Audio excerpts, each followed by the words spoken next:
Hey, Tech Guide Ninjas here. Hope you're having a good day today. So today we're looking at how to make an animation longer in Canva.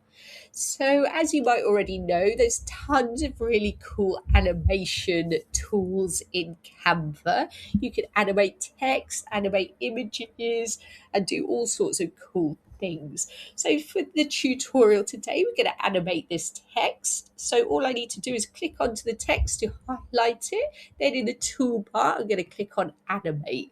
Then a left-hand sidebar will come up. So now I can choose my animation by hovering my mouse over the animation, and you can see it shows me the animation working.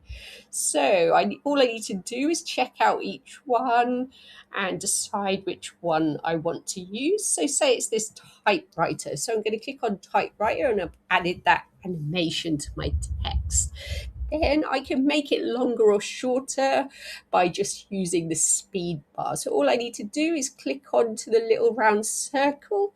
I can drag it a bit higher or drag it a bit lower to alter the speed of the animation.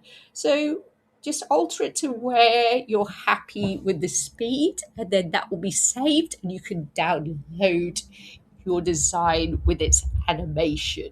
I hope that was helpful. Please like the video and subscribe. I will see you soon.